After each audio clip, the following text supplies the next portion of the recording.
I'm looking down on you. Hey, everybody. Welcome to Grocery Distribution Locations. Actually, don't ever, if you see anything, Publix, Kroger, Walmart doesn't count because they're mostly pretty easy. Winn-Dixie, I don't know. I'm sitting here in a line of one of these DCs right now, and doggone if I didn't do the dumbest thing in the world. I'm trying to get home for Thanksgiving, so I booked this load thinking it was going to be simple. I get here, it only took me an hour, which was cool. I mean, it was raining and all. Trying to get a radio station. Booked this load.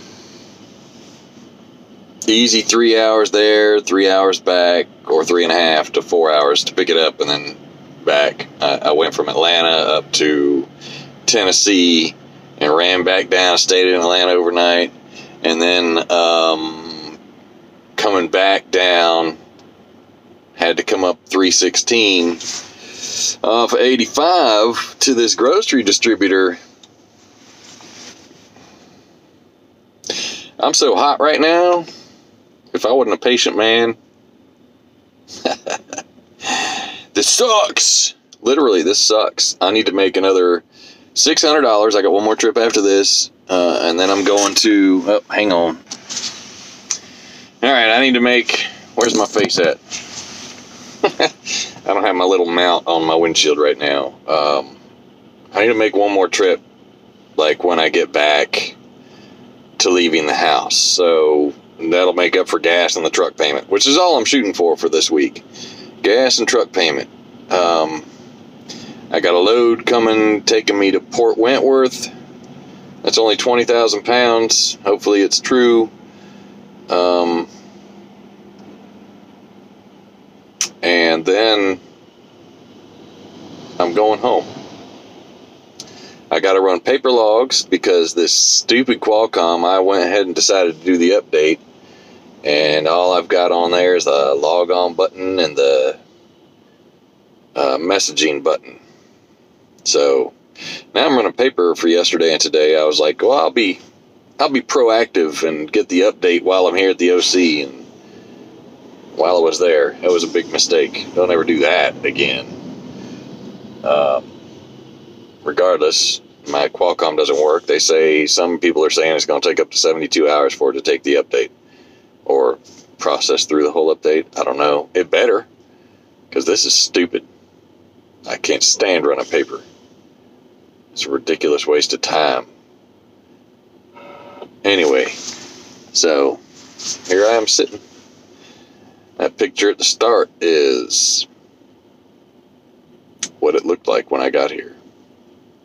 I'm sure y'all can figure out where I was at from the picture. And I don't really care, because this place is the pits. Anyway, that's it. Hey, everybody. All right, so what is this? This is Monday. This is end of the week for, I'm not even going to name this week number. What is it? 49, 48, 47, 46? I don't even know. Anyway, so I ain't made nothing. It's Thanksgiving. Well, not anymore. It was. Now it is the Monday after Thanksgiving. And my jacket came in. Now this bad boy, it's really bright. I like it. I mean, it's super huge. The box it came in, it looked like this thing was a sleeping bag, right? So this is a 3-in-1 from Northern, and this is what these things look like. They got a good liner here, not super thick, but not bad enough to not warm enough to make you sweat too bad, unless it's like hot outside. It's got inside pockets. It's called a bomber jacket, right? Because back in the day, it's got an inside cell phone pocket with a zipper with a Velcro on it, so you can't really lose it. It's got a regular pocket over here with a different kind of Velcro on it. It's got pockets. You got the pockets right here on the outside. You got the, where's that? The other pocket on the other side, and then you got the pen holding pockets on the sleeve, and then you got another, looks like a cell phone pocket. I'm not sure. They're supposed to be, it might be this one. Yeah, it's got like the little, this little clip here. For those of you that work places where they have a radio, it's got a radio clip on piece. It has an insert that is just as bright. This goes in and it hooks in. If you buy one, you'll see. But it's got some decent pockets in it as well. Left side, right side, inside, and inside. So, and it also has the little pull tie part on each side, so you can, you know, zip it up and pull your seam tight. And to top it off, which I'll probably never wear because I don't melt in the rain, and I don't go and stay places cold enough and all that. But it also has like a little hood that, oh, help me, the wolf is coming. I'm Little Yellow Riding Hood. Anyway, so that's it. The hood snaps into these little thingamajiggies here, which I will never be using more than likely. The zip up part zips up and then tucks up in here, so the zipper doesn't get caught up on your hair or whatever, you know. And it is a nice jacket, and for only $100, you can glow like a pregnant woman. Actually, you can glow better than a pregnant woman. I can tell you that right now. She might have a glow on her, but it'll be coming off your jacket. All right. So, that was the other thing I ordered. I'm waiting on my wife to order my radio and give it to me for Christmas so I can install that bad boy. What else? Well, I didn't make it home in time. I made it home on Wednesday, so the end of the story on the grocery run, right? I dropped the grocery load and went to Chambersburg, that's Pennsylvania. Chandlerville, I don't know. I went somewhere up in northeast Georgia area, and Chambersville, maybe, I don't remember. I went up there to pick up a load, right? And I walk in the door and the load is canceled. It was given to JB Hunt, so I was not happy about that. My BOA called me like, it's like she knew I was there. The minute I got there, my BOA calls me on the phone and says, yeah, we're going to give you a VNU because that order canceled. Do you want me to take off your SAW request, which is our request for going home, and they'll decide what they're going to do with us as far as trailer and all is concerned. But I said, yeah, just take it off. I mean, I can add it on later, right? She said, yep. So I called the wife, and she jumped on the board and found a load going to Port Wentworth. So I was like, you know what? I'll take it. I don't care. It had an open window of, I think it was either 7 to 4 or 5 or 8 to 4 or 5, right? And this was noon when I got it, and it was 2 hours away. It was in McDonough, which is on the way. Although I was going to have to fight a little bit of Thanksgiving traffic for a Tuesday. So I head down that way, and I got there, and they're like, you're late. I said, well, what time was the appointment? 7:30. Dig it, because, you know, I picked this load up at noon, and it said it had an open window. So I think I'm getting something extra out of that as well, because I got there at 2:30. We're not going to load you until about 11. 8 hours from 2:30. Oh, it might have been 3:30. 6 hours from whatever it is, and then I start getting detention pay. So, because the way Schneider, if they had marked the load properly, I probably would never bid on it because it wouldn't have been there. It would have been given to a company driver by then or something. But, you know, I stayed there. They started loading me at 11 o'clock. I left at 3 in the morning, 3:30.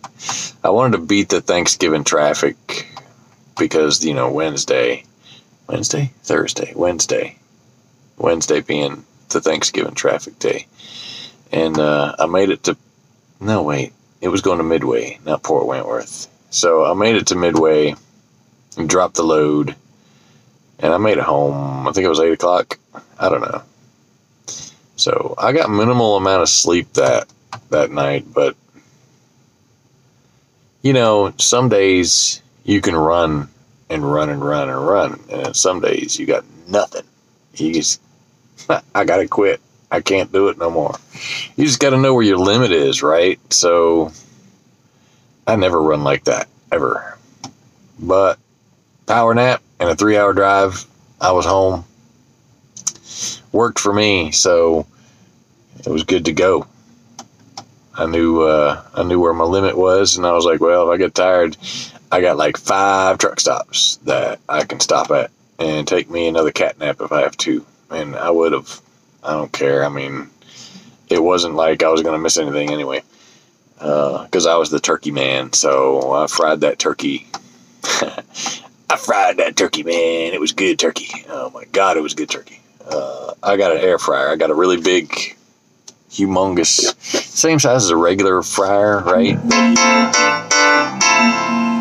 Same size as a regular fryer that you make a turkey in, but you don't use oil in an air fryer. The only thing you're using is the gas to heat up your little infrared, whatever they want to call it. It's basically an outdoor convection oven. And let me tell you something. If you don't have an air fryer for frying a turkey and you waste $40, $50, $60 on 2 jugs of oil, you're making a big mistake. This thing is crispy, crunchy on the outside, and literally dripping. Okay, I used to make some fairly juicy turkeys in the oven, and then I got a fryer and I would fry them in oil, and they were juicier. And then I got this thing. I'm never going back, never, unless, you know, they don't make air fryers anymore and they say they're cancer causing and blow up or whatever. I don't know, but, you know, I will never go back. I've fried chickens in that thing. I've fried chicken legs. I've fried turkeys. I'm going to do some ribs in there one day. But the holiday was good. It worked out well. I made enough money. This is Monday, so this is the closeout for the week. So I made enough to pay for this truck and pay for my gas. And that was it. That's all I wanted. Okay. And pay one bill. Or half of a bill. So it was like $80. But, you know, that includes my MMA going to where it's supposed to go. So I actually made a little bit more. So, you know, I made like 3 or 4, 135 for the MMA. And then I had to get extra gas today because I wasn't going to make it all the way. But, and I wish I didn't have to do that, which made it approximately 210, maybe 300, 350. I don't know for sure. I'm not worried about this week. I don't count this week because, you know, it's a holiday. Some guys stay out and work. Some guys go home. And after doing this week, I'm probably going to go home next time. So for now, I'm going out starting today. I'm going out until like the Tuesday or Wednesday before Christmas, and then I'm done for another Thursday, Friday, Saturday, Sunday, and then I might go back out Monday. I don't know yet. It depends on how much I can cover. I've booked 5 loads, and I'm already pushing 3,400, and I'll be available for another trip Sunday, but I'm going to be in Ocala, Florida, so I'm going to take some big deadhead to get up out of there. It's funny because I'm running a load to Ocala from the Carolinas, and then I'm grabbing a load in Perry, Georgia area. Then I'm running back to Ocala. So I'm going to see if I can get one more. I don't know if I want to do Ocala again, because once you get down there, there's a certain point where the loads don't come back out at the appropriate time when you want them to. But I actually booked myself out a bit this time. I don't like doing that a lot. I mean, I don't like going 5 out. I like going 3 out. But I went 5 out because, the loads were just there. I did 3, and I think it was sitting on 17 or something like that. 16, 17. And then I saw that first load going to Ocala from Carolina where I was dropping at. So I'm like, you know what? Let me do a rabbit trail and see where this goes. And it dropped there, and there was another one with a 3-hour deadhead and going right back again. Well, 3.5-hour deadhead, depending on how fast I drive, but it's a straight shot down the highway, up the highway. And with so little gas wasted because of such a light load, those of you that work for us, you should know who the customer is, the customer who shall not be named. But yeah, the load's super light, so this today is like a 40,000 pounder, 30,000 pounder, and then tomorrow morning I'm grabbing a load. I'm going to West Virginia, but it's only going to take me 4 hours to get there. So I'm grabbing this load 30 minutes away from the Charlotte OC, right up to West Virginia in the daytime, okay? Because there's going to be snow on the ground. There's going to be at least an inch or 2 on the ground. I think 3 to 5 hit yesterday, supposedly. I'm not sure. I didn't get to see the weather. But there's only 1 inch coming tonight. So tomorrow morning, the road should be clear enough by the time I get there. And then I'm booking it. I'm dropping that load, and I'm hightailing it out of there, going to Lancaster, Ohio. And then I'm grabbing a load there, and I'm going straight back to the Carolinas, I believe. So it's I made a pretty good circle. I can't believe I made a good circle coming out and down and back out this way. I mean, the mileage is kind of high, but I think it's like $1.70, $1.80 a mile, something like that. So I was actually impressed with what I was able to pull off with that. But, anyway, so that was it. I mean, I got my jacket, gay arm sleeves. I brought all my tools with me. I made a list of tools that I want, a crescent wrench and some other things that I want to bring with me in case of emergencies, in case I have to help other drivers out, like the jumper cables I had to buy because I didn't have mine with me. But, it's good to have a set at home and a set with you, So, got my tools. What else did I do? I didn't do nothing else. And last week was ridiculously horrendous, man. I sat all day at the Atlanta OC on Monday. Didn't get a load. I was like, you know what? I'm going to go ahead and start heading that way. I'm kind of glad I did, though, because, the area I run was getting really windy really fast, and it wasn't comfortable. So, but anyway, Wednesday I got back, and I went to the coffee shop. Didn't get my coffee. I was like, man, they were closed. So I was going to go back up there, but I went and had dinner with my son and had Thanksgiving dinner. Didn't go up there then, and then didn't go up there later on. Just didn't go up there and get coffee. Ended up we went up there the last day. What was it? Sunday after going to church. Went up there to see if they were open just for the heck of it. No, they weren't open. No, wait. Yeah, we did. Okay. And then said, screw it, I'll just get some coffee at Walmart. So I forgot which brand I was drinking before I drank the brand that I'm drinking now. Man, had to sneeze, and then my daggum phone case, not the phone case, the phone holder's falling apart. It was weird. All right. That's about it. I got nothing else for you. No info. There's one thing though. Hey, how about this? Okay, so I got a lot of dust flying around here. This is one of our straps, right? Okay, and there's a lot of y'all that don't know how to use straps. There's a lot of y'all that don't know how to use straps. Let me say it again. There's a lot of y'all that don't know how to use straps. Ratchet straps, regular straps. If you're just starting out of this industry, I know you don't know how to use them, okay? I encountered so many people when I worked at the salty snack provider that don't know how to use ratchet straps or anything like that, okay? So first off, when you get these things, don't pull them all the way out from. Do not ever pull them all the way out from this.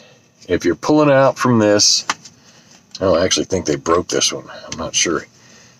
It looks like they did. So if you pull them out from this, and the ratchets are actually easier because ratchets have this little hole in there. Ratchets have that hole, and it's really simple to slide this back into the ratchet strap. You just slide through the hole. Whenever you tighten your ratchet down, pull your strap, and then start ratcheting. Do not just start ratcheting, because you'll end up with a big ball like this in the middle of the ratchet, and it's not going to ratchet anymore, and your straps ain't going to be tight, and your load's not going to be secure. Right? Okay, so this one, I got one of these the other day from Atlanta. Every time I go to an OC, I try and get straps, right?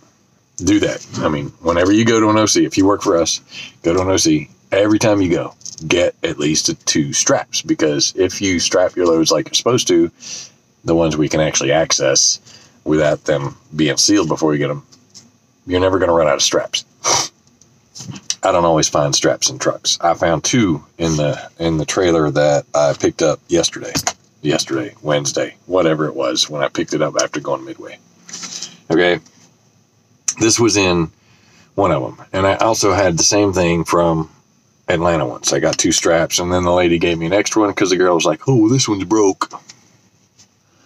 What it was they had pulled this whole thing for the one side out from this. And there's only one way to get them back in here. It ain't broke. You can fix it. Now I tried to use a knife to get it back in there, and it just wouldn't go, because these things are made so tight that you can't get them in here. What you do, cut this piece here, right? Okay, so it's threaded. You got the threads like that, right? Threads. See the X?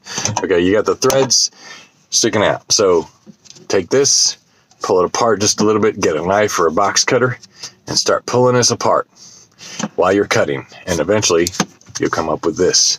Okay? Now, you don't need this to be like this. The only reason this is like this is so you don't pull it out. That's what it's for, to make it really hard for you to be an idiot.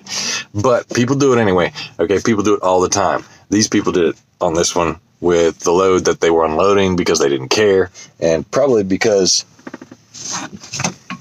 that's broken. See that? That's broken. But it's not 100% broken, because see, they busted this off, but, and I don't even know how you bust that off, but that doesn't matter, okay? Because you take this piece, that reflection is crazy. You take this piece, you press down on here while you're feeding this piece through here. But you want to go underneath, because if you go on top, you're going to be pulling against it the wrong way. So you want to feed it from the bottom. Feed it from this hole here, not the top of the hole. Okay, go through this hole and go through the hole that you're making when you press down on this. Oh wait, pause button. All right, and the easiest way to do this right here is give it back, you stupid. All right, take it, hold it like that, feed this up through the hole, okay? Give yourself some play, all right? Kind of like threading a needle. See, and then you got it like this. You got the whole long piece, just like that, right? And then you push down on this. You can't see that, can you? Hey, it's falling apart again. Stupid freaking phone holder. Oh, good Lord, I need to buy a new one. Alrighty then. Well, look at this crooked, okay? How about that? I don't want you to look at this crooked. I want you to look at it straight. All right? And then you're going to take it, push down on this while you're feeding. This can be hard. I had to use a knife the first time, okay? But see how I'm already getting some tongue in there? And then what you want to do is you can do this by hand, or you can just do it the easy way. Press down on it, and while you're pressing down on it, you don't have to use a knife. You can use a screwdriver. If you use a knife, be real careful because you can cut yourself. And just feed it. And once you get enough of the tongue out, you get about this far where you can grab it, just take it, and pull it through. And then your strap is no longer broken. Even though you got a broken piece right there, you don't need that. I mean, you do. You need to be able to put some pressure on there, but you don't really need that. You're going to use gloves anyway when you set that thing up. I am definitely going to buy any one of these or glue that. Somebody's about to get some Gorilla Glue all up in there, all up in their hole. I'll fix that later. Anyway, I wanted to fix that, so I didn't even think, hey, I can show you guys. So that's how you fix that. The ratchet ones are just as easy. Pretty much the same concept. Just whenever you fix them, if you have an empty trailer, don't do it when you need it immediately, because that's when you're going to be pressured and you might do it the wrong way. What I would suggest is hook it in the holes after you've fixed it, and then see if you can tighten it up properly. And for those of you that don't know how to tighten a strap, hook them in the holes. And those are easy. Those aren't ratchet straps. Those are easy. You just grab it and pull it. A ratchet strap is the same concept. You grab it and pull it, but you're going to have to ratchet. So when you do a ratchet strap, you got to be careful though, because you can pull the walls inward. And depending on the kind of truck, like if it's got wooden walls, we don't have those in these trailers. But if you're driving like a 24-foot moving van or a bulk truck, what we call bulk trucks at Frito, which is basically a 24-foot moving van. If you hook those things into the sidewalls and ratchet them, you can ratchet the wall apart, literally. Okay, so you got to be careful with those. That's your learning for the day. Class dismissed. One other thing, I just saw a post on Facebook from the Pumpkin Drivers page, which came from Trucker,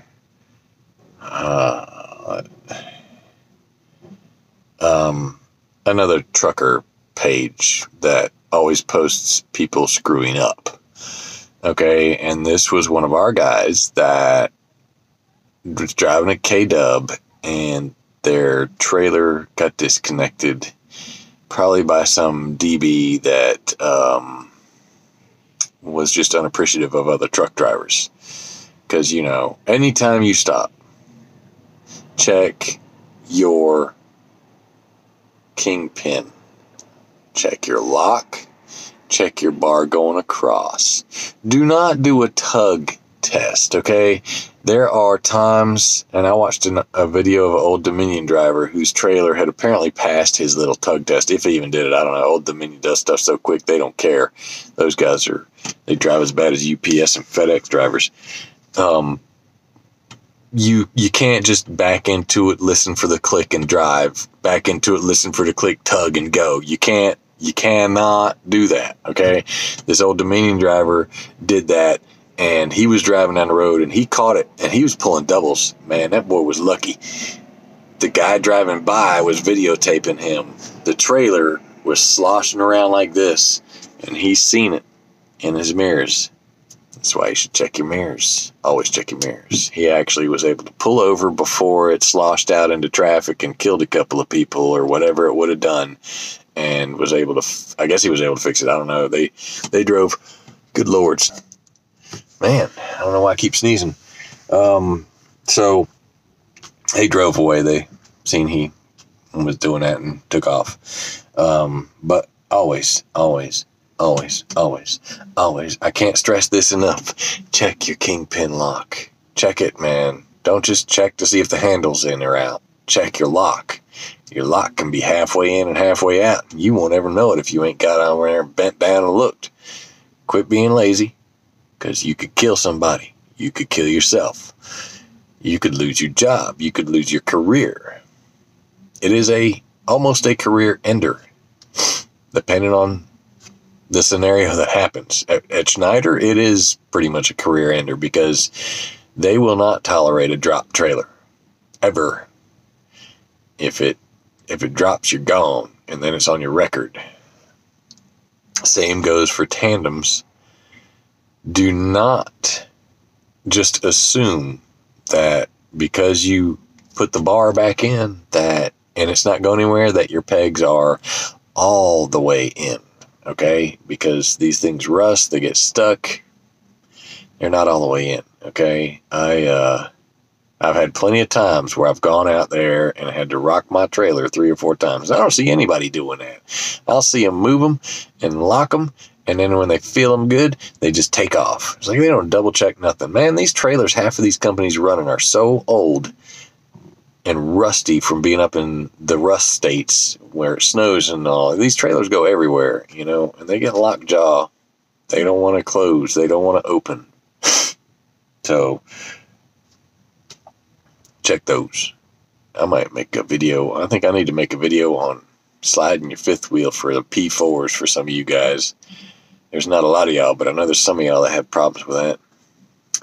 I might do that. Not today, though. Not tomorrow. I don't know. Anyway, now I think I'm done. Yeah, keep the left door closed and keep the hammer down.